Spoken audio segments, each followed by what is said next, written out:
onde está a solução para que a gente possa ver um horizonte de esperança.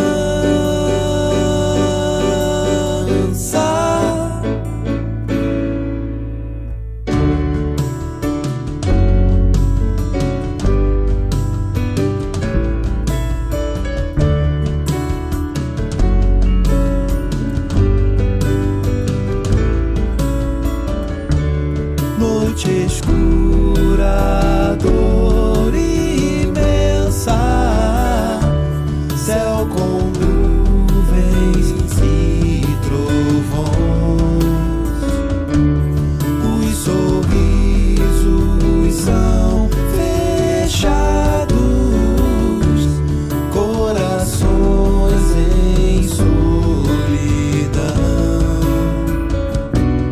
E onde está a solução para que a gente possa ver o horizonte de esperança, um lindo amanhecer,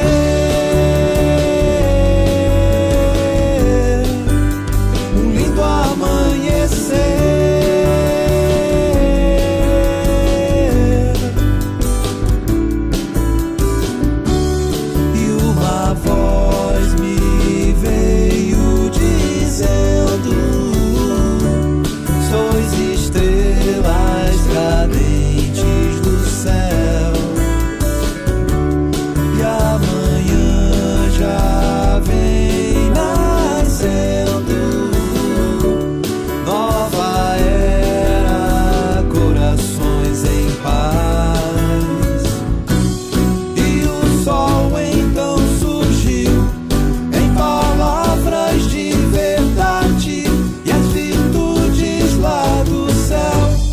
Revelaram claridade,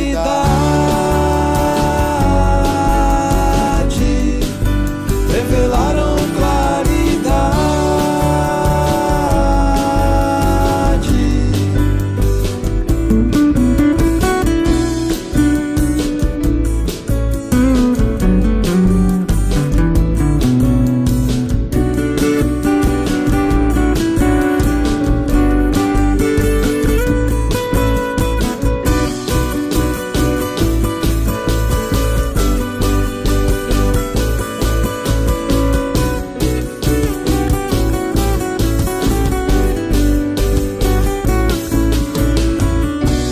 E onde está a solução para que a gente possa ver o horizonte de esperança,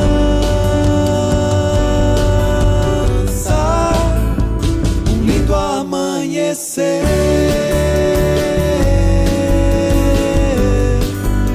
um lindo amanhecer.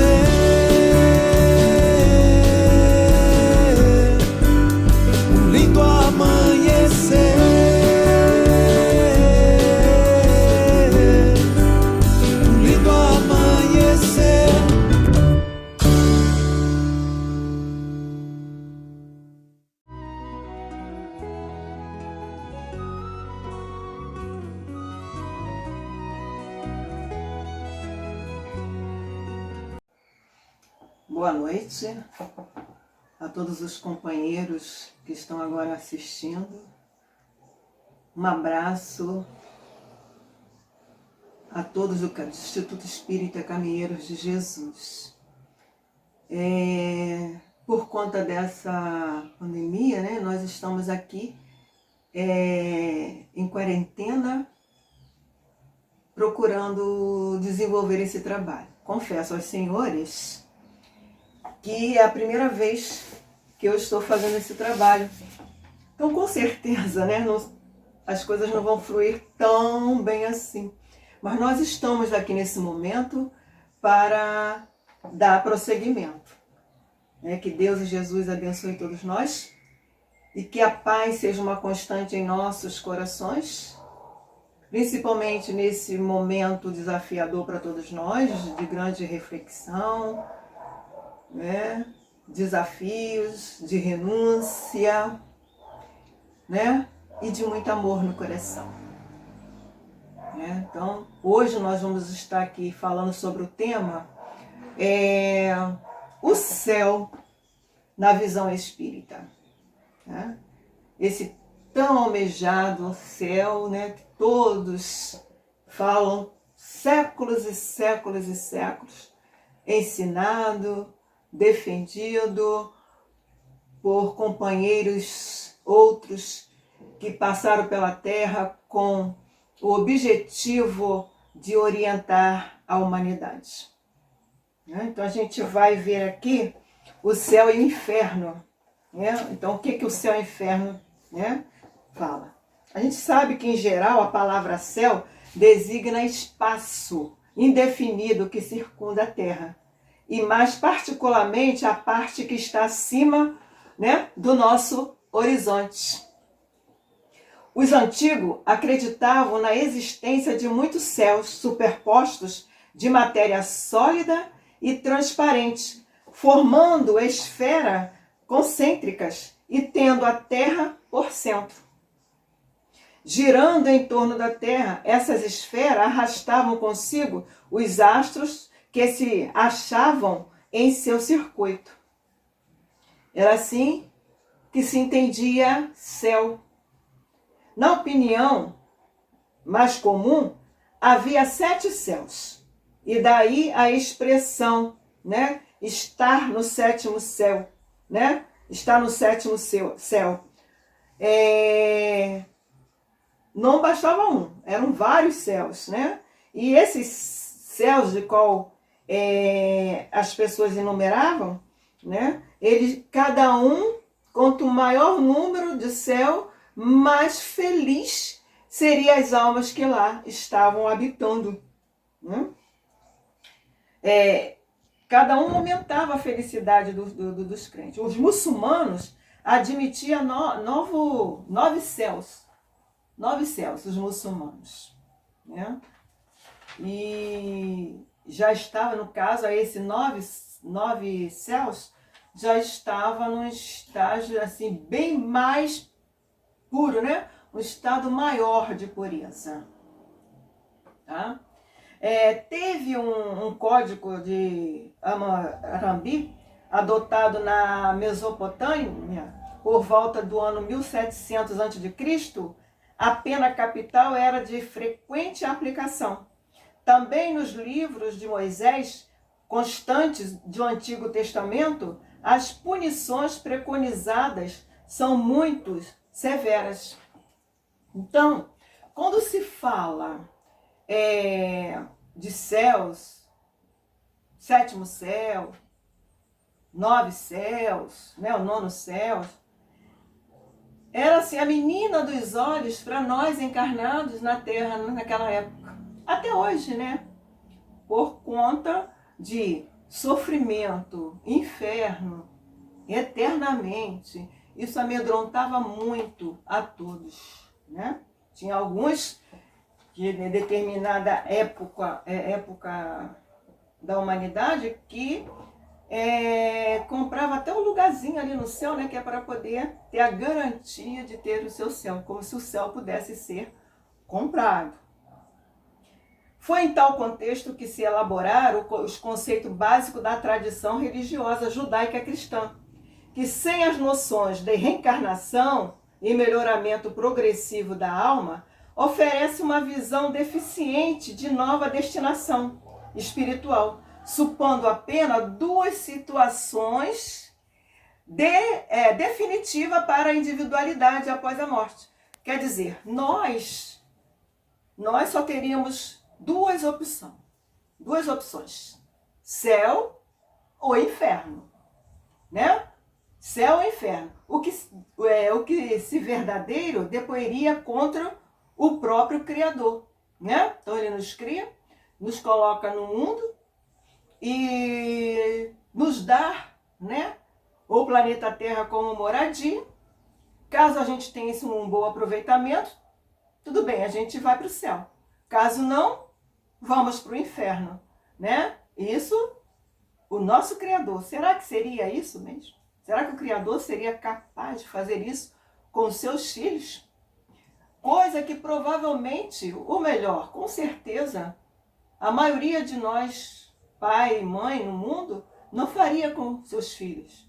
E olha que eu estou falando da humanidade, nós quanto humanidade, com os nossos defeitos, com as nossas dificuldades morais, não faríamos isso. Né? É um contraste com a noção de um Deus sábio e misericordioso. O Pai de que nos falou, Jesus. Né? Jesus nos ensinou a amar a Deus. Ensinou quem era esse Pai querido. E fez questão de frisar em várias das suas preleções o amor desse Pai para com todos nós. Tá? Outra importante diferença é que, enquanto na concepção tradicional haveria sofrimento ininterrupto até o momento do ingresso no céu, mostra o Espiritismo que, pelo contrário, esse percurso compõe-se também de período de paz e alegria que se multiplicam à medida que procuramos alinhar as nossas ações com as leis divinas. Né? Então, era sofrimento ininterrupto.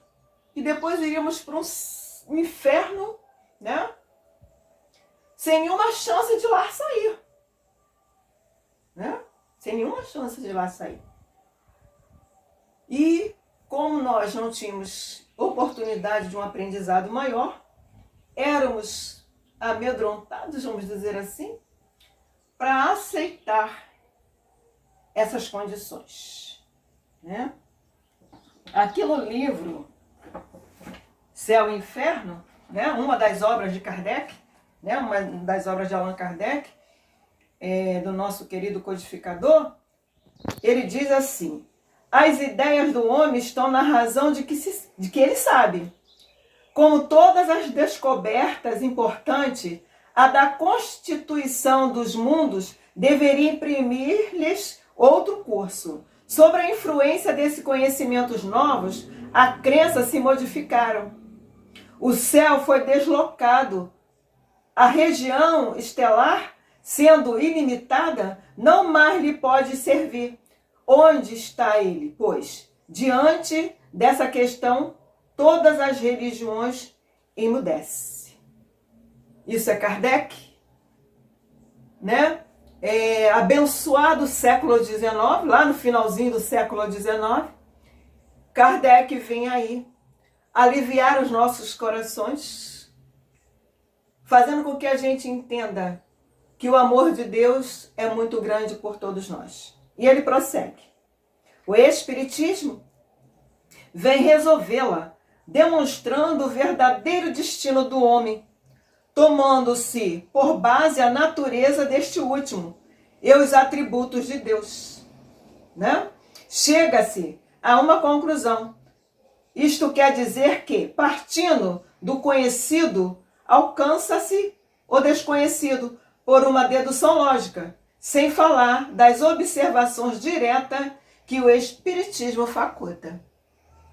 Então, Kardec, o responsável que aceitou, né? é um dos espíritos que aceitou, que nós devemos ser muito gratos, porque aceitou a colaborar conosco também nessa caminhada aqui na Terra. A gente observa que Jesus, né, foi o primeiro companheiro a nos orientar no planeta. E ele disse que deixaria um Consolador prometido. E esse Consolador prometido, ele é exatamente o nosso irmão, né, Allan Kardec, Hippolyte Léon Denis Rivail.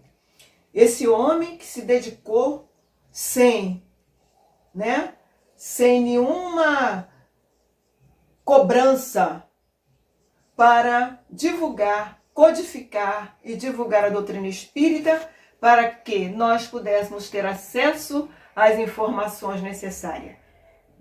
Muito trabalho de pesquisa, de perguntas, muita dedicação, várias noites sem dormir, prejudicando até a própria saúde. Nosso querido irmão Allan Kardec, né, codifica em 1857, publica, na verdade, em 1857, o primeiro livro, o livro dos Espíritos, da qual lhe deu muito trabalho. Então, o que a gente pode, né, observar é que o céu se desmoronou por aí, na visão anterior do céu, né? Na visão anterior do céu, ele se desmorona por aí. Não é mais aquele céu cruel que a gente, né, vem vendo, tá? Então a gente precisa entender uma coisa, que estamos no mundo, reencarnando no mundo, não pela primeira vez não. Várias foram as vezes que aqui estivemos. Mas para que isso tudo? Por que viemos várias vezes? Para nos melhorar.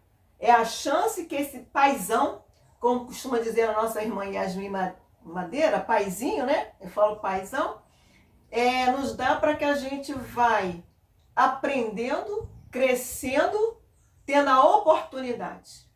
Não existe penas eternas. Não existe penas eternas. E o caminho para o céu, ele não precisa ser necessariamente doloroso. Ele pode, de tempos em tempos, ir refazendo tarefas, construindo aquilo que nós deixamos de construir, para galgarmos esse tal céu que tantos de nós almejamos. E outra coisa muito importante, e às vezes muito complicada, e alguns irmãos nossos não conseguem assimilar. O céu não é um lugar circunscrito. Nem o céu e nem o inferno é um lugar circunscrito, na verdade. O céu e o inferno é um estado de alma. É como o espírito se encontra. Mesmo deixando o corpo físico, retornando ao plano espiritual, estaremos lá numa situação favorável ou não favorável. Vai depender do nosso comportamento no momento atual. Voltando a frisar que esse comportamento, esse estado de alma que nos encontramos naquele momento, que nos encontramos, ele poderá ser modificado com as outras oportunidades que teremos ao longo da nossa caminhada como espírito aqui na Terra. Estaremos novamente retornando, refazendo novos caminhos, procurando amar, procurando perdoar as pessoas e refazer os caminhos, dissipando mágoas, ressentimentos, reencarnando com outros companheiros que na outrora prejudicamos. Né? Eu lembro de André Luiz, quando ele fica surpreso com a mãe, que já estava num estágio de evolução maior do que ele, quando ele a encontra após o desencarne dele, algum tempo depois, no plano espiritual, vou ser bem sucinta. E ele perguntava para a mãe, mãe, e o pai? Onde está o pai? Porque o pai também tinha desencarnado. Eu estou acompanhando o seu pai. O seu pai está no plano espiritual com as nossas duas irmãs. E ele levou aquele choque, irmãs. As irmãs de que a mãe de André Luiz se referia eram as duas amantes do pai dele, quando aqui na Terra. Ela foi traída, né? E tudo. E no entanto, ela almejava auxiliar aquelas almas e reencarnar para ajudá-los. Isso é o perdão daqueles que nos magoam, que nos ferem, né? Essas dificuldades todas. Estão vivendo agora nesse momento desafiador, momento em que estamos sendo chamados, com certeza, a refletir. Estamos meio que amedrontados, alguns de nós, outros não, né? Porque foi preciso que coisas como essa aconteçam, não só agora, de tempos em Terra, o planeta Terra, passou por momentos difíceis de reflexão. Mas chegamos a um ponto em que, não vou nem falar do amor, mas do respeito ao outro, ficou muito complicado. Porque nem respeitar um ao outro, muitos de nós não estamos fazendo isso. Não resta dúvida que o bem é tímido. E o que a gente mais vê divulgando, já que estamos vivendo na era da tecnologia bem avançada, né, e as informações chegam até nós com uma rapidez muito grande, então a gente vê as notícias ruins bombando nos meios de comunicação, né? E as notícias boas quase não chegam, são mais tímidas. Mas nós sabemos, pelo ar que respiramos, o ar que eu digo é o ar espiritual que vibramos na Terra nesse momento, é realmente de falta de respeito, de falta de amor para com os nossos companheiros, os nossos semelhantes. Né? Eu primeiro, eu de novo, depois o outro. E muitas das vezes isso não acontece com irmãos mais distantes, não. Às vezes com os próprios irmãos de caminhada. Os próprios encarnados aqui na Terra, que não são nossos companheiros que são nossos companheiros consanguíneos. Nós temos às vezes dificuldade de compreender, de caminhar junto, né? Nós estamos tendo muitas dificuldades nesse sentido, né? A gente precisa fazer do Evangelho uma carta viva. Uma carta viva. Receber essa carta do jeito que a gente recebeu e nós estamos vivenciando isso. Vivenciar o Evangelho.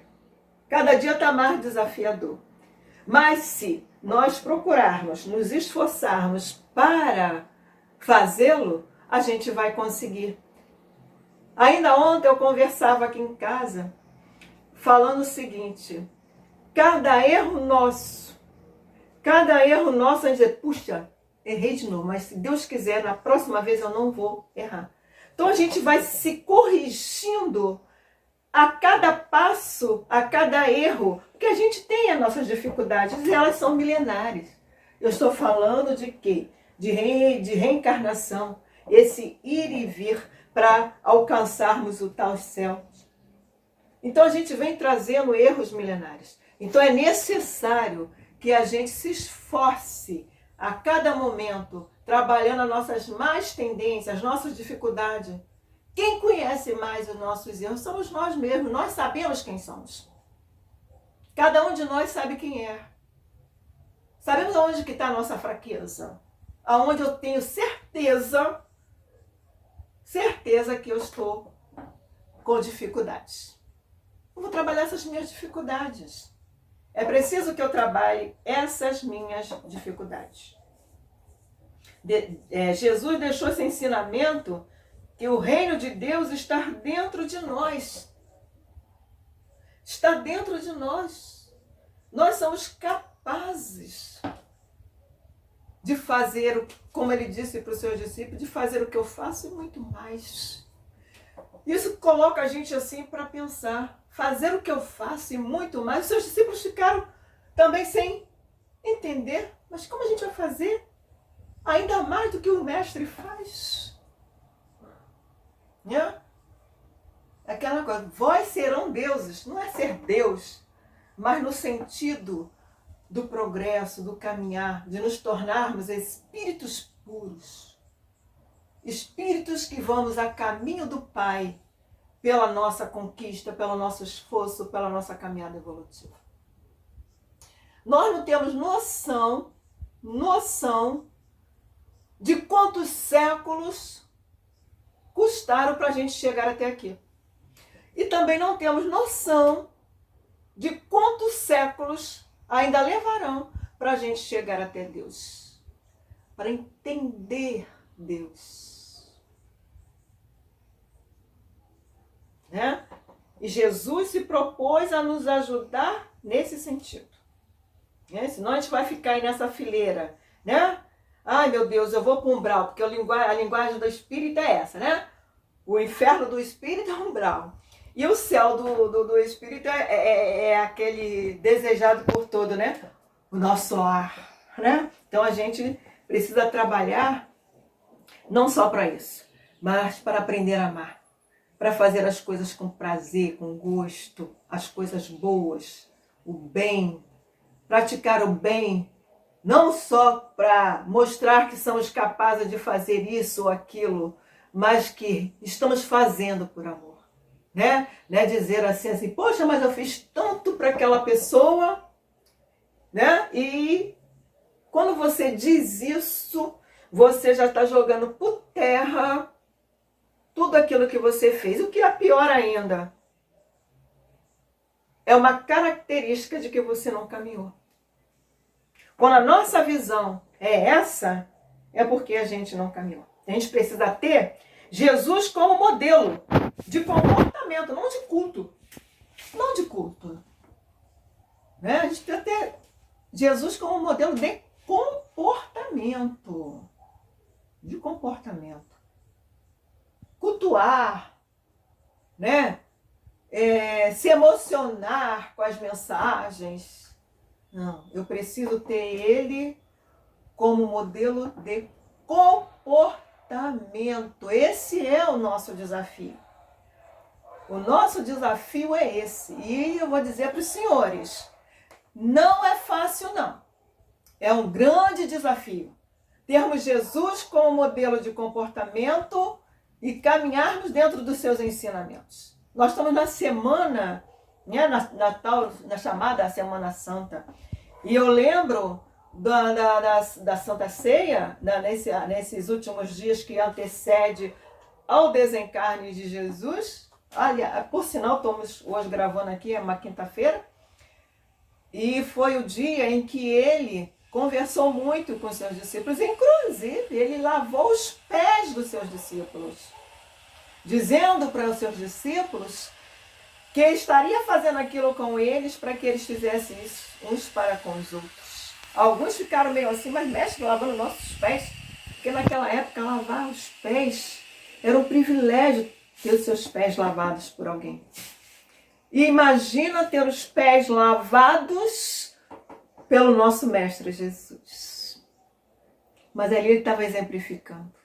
E ao mesmo tempo, naquele diálogo com os seus discípulos, porque ele queria deixar o maior número de informação possível. Porque ele sabia que estava chegando o momento dele retornar ao plano espiritual, ao qual, com certeza, ele estava ligado o tempo todo. Até porque, né, Jesus é um espírito de escola, né? Ele é um espírito evoluído. Então ele estava ali no corpo físico, mas ligado ao plano espiritual com maior facilidade. Tá? Então, a gente, voltando à questão do céu, né? Que apenas numa encarnação estaria resolvido toda a nossa vida, dói muito. Dói muito. Uma encarnação para resolver toda a nossa vida. Né? Se Deus nos cria, se Deus envia à Terra um espírito como Jesus, como nós acabamos de falar agora, para que tudo isso a gente pudesse resolver numa única encarnação, né? O pensamento religioso da lei do progresso das almas é muito confuso. Tá? Então a lei divina, a lei que rege o universo, ela não é assim. Ela nos ampara. Agora, vamos estar sempre envolvidos nessa lei. Estamos vendo choros e ranger de dentes. Estamos vendo sofrimentos imensos nesse momento na Terra. Não vamos estar isentos desse sofrimento, porque é a lei que está nos regendo. Não nos castigando, porque Deus não castiga ninguém, mas nos colocando para uma reflexão maior, como a mãe faz com seu filho, quando ele está impossível, irredutível nos ensinamentos a ele dado. Algumas coisas, algumas advertências são necessárias. E a lei está fazendo isso com todos nós, dizendo: filhos queridos, eu os amo. E quero que todos vocês progridam. E esse progresso precisa ser acelerado. Eu não vos desampararei. Ninguém está desamparado. Tanto nós que estamos aqui encarnados, quanto aqueles que desencarnaram há algum tempo, outros que estão desencarnando nesse momento complicado, com certeza, os trabalhadores da Seara de Jesus, uma gama imensa de espíritos estão trabalhando para receber essas almas queridas e acalentá-las, recebê-las. Nós estamos aqui inertes, meio que perdidos, alguns mais reflexivos, tentando fazer para o outro o que outrora não fizera. Mas o plano espiritual, os trabalhadores da Seara de Jesus já estavam todos apostos para receber esses espíritos que estão retornando. Para receber todos aqueles de nós que tivermos que retornar nesse momento. Ninguém está desamparado.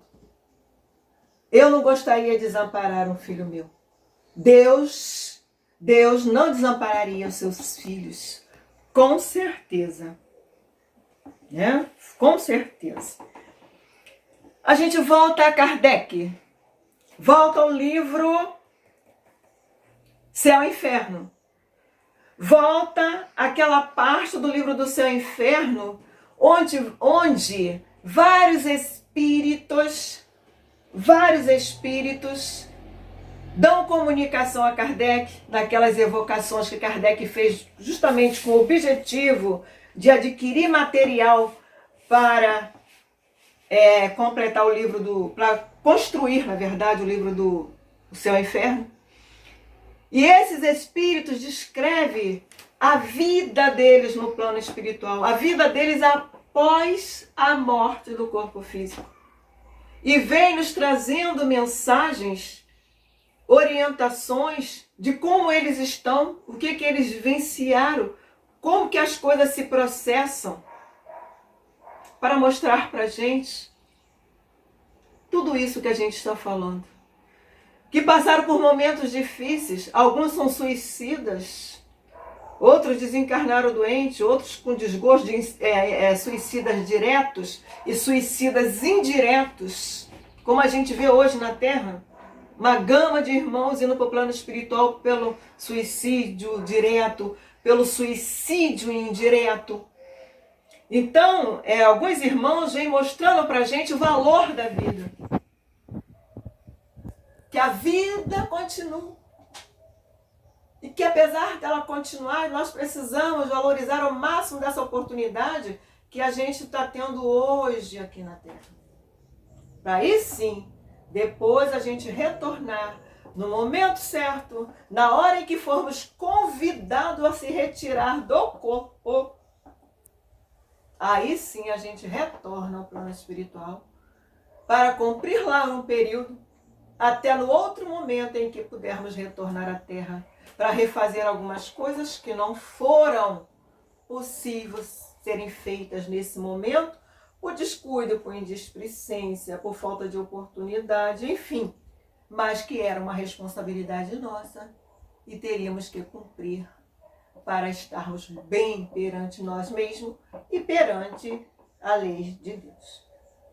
A vida, né? A vida aqui na Terra, ela é um terreno que cada um de nós recebe.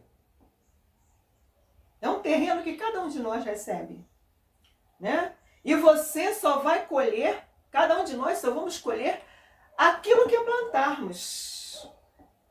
É uma terra fértil. Mas plantar, a gente vai plantar sempre. Agora, a colheita é obrigatória. Então, qual é o importante disso tudo? É cultivar. É cultivar. E como a gente se cultiva? É cada dia, cada exemplo, cada oportunidade. Está sempre cultivando o amor no coração, cultivando a amizade, cultivando a oportunidade de auxiliar o teu próximo, cultivando o perdão, tão sonhado perdão. Sem ele, esse céu fica impossível. Fica impossível, né? Ninguém te condena. Ninguém condena ninguém. Ninguém condena ninguém. Nós, pelas nossas atitudes, pelo nosso comportamento, é que nos condenamos. Deus ama desde o verme até o anjo. Desde o momento que ele nos criou. Desde o momento que ele nos criou, ele nos ama. Desde o verme até o anjo. Por isso, a doutrina espírita não é a favor da pena de morte. Porque o pior do ser aqui encarnado na Terra é um filho querido de Deus. E que ele espera na caminhada evolutiva dele. E quando nós não entendermos isso, não chegaremos a alcançar o céu que está dentro de nós. Todos teremos dias difíceis aqui na Terra. Todos teremos dias difíceis aqui na Terra. Alegria, tristeza, teremos muita coisa, né? Mas é preciso a gente cultivar o amor, o perdão, para que a gente possa galgar esse lugar. É um trabalho nosso cultivar. Às vezes, o resultado só vem após séculos. Não existe privilegiado na família de Deus. Não existe privilegiados na família de Deus. E às vezes estamos plantando hoje para colher amanhã.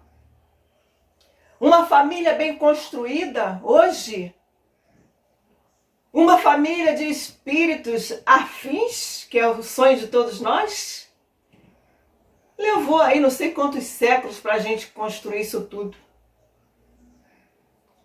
Uma saúde perfeita, um corpo sadio, levou séculos para a gente ter o corpo que merecemos. A não ser com uma ressalva. A gente sabe que a doutrina espírita, né, ela precisa ser muito analisada. E quando a gente vai dizer uma coisa, é preciso que a gente mostre a outra face. Muitos irmãos com uma evolução enorme nascem na Terra com corpos deformados. Mas muitos deles pedem para ser exemplos para outros que ainda não conseguem viver com sofrimento. Muitas das vezes aquele corpo é para ele se depurar a última coisa que ele precisa para se resolver na escala evolutiva dele. Então ele pede às vezes um corpo doente, um corpo debilitado, pede algumas limitações, né? E outros melhora a sua postura aqui na Terra, o seu modo de ver a vida. Como aquele nosso irmão que ia perder um braço e perdeu só um dedo. Por quê? Ele fez o dever de casa.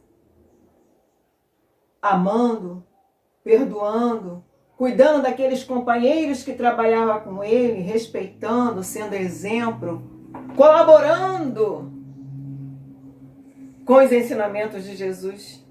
E ele teve como merecimento. Não é presente de Deus. Deus vai presentear Maria, não vai presentear João, vai presentear Vera, e ele não vai presentear Gilane. Não. Merecimento, essa é a palavra. O céu e o inferno é merecimento da minha atitude, da minha história de como espírito na evolução. Né? Então, merecimento é a palavra-chave. Tá? A vida é uma greba, né? Um terreno, uma terra dadivosa que você só colhe aquilo que planta. Não adianta, não tem como colher outra coisa. Se eu planto limão na esperança, vai dar certo, depois vai dar tudo certo, eu vou colher maçã. Não, eu não vou colher maçã. Eu não vou colher maçã. Eu vou colher o limão. Eu plantei limão, então eu vou colher limão. Então, a colheita é obrigatória. Não tem como progredir sem se esforçar, sem se dedicar, sem se aprimorar, sem procurar ser o melhor nas leis de Deus. Nós precisamos, sim, cultivar o amor do Pai para conosco. Eu vou dar uma lida num texto aqui do livro. Eu gosto muito desse livro. Ele é o Pão Nosso, né, de Francisco Cândido Xavier, pelo Espírito de Emmanuel. Né? E esse livro tem aqui céu com céu. Então ele diz assim: mas ajuntai para vós tesouros no céu, onde nem a traça nem a ferrugem os consome, e onde os ladrões não penetrem nem roubam. Jesus, Mateus 6:20. Então ele diz assim: em todas as fileiras cristãs se misturam ambiciosos de recompensa que presumem encontrar nessa declaração de Jesus positivo recurso de vingança contra todos aqueles que, pelo trabalho e pelo devotamento, receberam maiores possibilidades na terra. O que lhe parece confiança em Deus é ódio disfarçado aos semelhantes. Né? Não adianta você dizer assim: não, mas Deus é poder, meu Deus vai me salvar. Quem te salva é você. Quem te salva é você. Por não poderem assabacar os recursos financeiros à frente dos olhos, lançam pensamentos de crítica e rebeldia, aguardando o paraíso para desforra desejada. Tudo com o intuito de, não, eu vou conseguir, eu posso. Isso funciona aqui. Mas na hora da prestação de contas com Deus, não vai, me desculpe o termo chulo que eu vou usar, mas não vai rolar. Não vai rolar. Contudo, não será por entregar o corpo ao laboratório da natureza que a personalidade humana encontrará automaticamente os planos da beleza resplandecente. Não entregar o corpo ao laboratório da natureza. Não só basta você desencarnar, que o céu vai surgir à sua frente. Pelo contrário, a maioria de nós encarnados na Terra, ao deixar o corpo físico, com certeza vamos nos sentir nus. Vamos nos sentir despidos diante das leis do Pai. Vamos sentir envergonhados por não termos cumprido a nossa tarefa. Porque ali é a nossa consciência. É a nossa consciência. E pronto. Eu e minha consciência. Não tem como fugir. Não tem como me esconder. Não tem como mentir. Não tem como disfarçar. E aí sim, o momento vai ser muito difícil. Certo, brilham santuários imperecíveis nas esferas sublimadas, mas é imperioso considerar que nas regiões imediatas a atividade humana ainda encontramos imensa cópia de traças e ladrões nas linhas evolutivas que se estendem além do sepulcro. Quando o Mestre nos recomendou ajuntássemos tesouros no céu, aconselhava-nos a dilatar os valores do bem na paz do coração. O homem adquire a fé e o conhecimento, virtude e a iluminação. Nos recessos divinos da consciência, possui roteiro celeste. Quem aplica os princípios redentores que abraça, acaba conquistando essa carta preciosa a quem trabalha diariamente na prática do bem. Vive amontoado de riqueza no cismo da vida. Ninguém se engana nesse sentido. Além da terra, fuge bênçãos do Senhor, bênçãos do Senhor. Entretanto, é necessário possuir luz para apreciá-la. É da lei que o divino se identifica com o que seja divino, porque ninguém contemplará o céu se acolhe o inferno no coração. Ninguém. Se eu tenho o inferno no coração, não tem como, contemplar o céu. Estarei levando o que eu sou. Sou eu. E pronto. É o meu estado de alma, as minhas aflições, as minhas angústias, o meu sofrimento, o meu desespero por não ter feito quando estava no corpo físico o que era para eu ter feito. A minha dor. Por quê? Perdi tanto tempo numa encarnação que teve um tempo para ser planejada e que eu tinha tudo para dar certo e eu não cumpri. Essa é a minha dor. Então, meus irmãos queridos, a gente está indo para finalizando esse humilde trabalho, mas deixando aqui o seguinte: nós somos a peça fundamental de nós mesmos no progresso. E outra coisa, repito, o céu não é um lugar circunscrito, onde a gente fica lá com os anjos, tocando harpas. Não, não. Você já até pode observar que não seria nada agradável. Quem está gostando da quarentena? Então, o céu não é nada disso. Pelo contrário, os espíritos superiores são os que mais trabalham. Não tem um espaço seja o céu. O céu é o nosso bem-estar. É um estado de alma. Assim também como o inferno. É um estado de alma. Onde estaremos envolvidos com aqueles dos quais nós ofendemos, magoamos. Estaremos em momentos difíceis, sendo perseguidos por outros companheiros. Isso é o inferno. Vamos vivenciar essa dor, esse sofrimento, porque a nossa mente espiritual vai estar assim. Que possamos conquistar o céu. Que possamos estar bem com as leis do Pai. Eu quero estar bem comigo, esteja, mas esteja bem primeiro com a lei do Pai. Que esse bem, estar bem comigo, seja estar bem com a lei do Pai. Um abraço para todos. Que a paz de Jesus nos abençoe sempre. E que esse momento aqui na Terra possa ser um momento de grande paz. Eu sei que nós não estamos mais no século XX. Eu sei que nós saímos com uma informação muito grande do século XIX, do final do século XIX.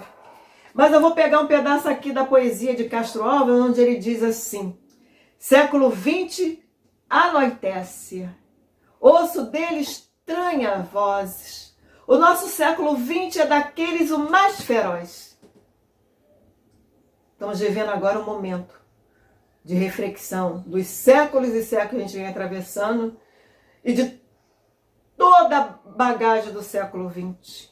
E ele prossegue, chamando a atenção de nós, que tivemos acesso ao Consolador prometido.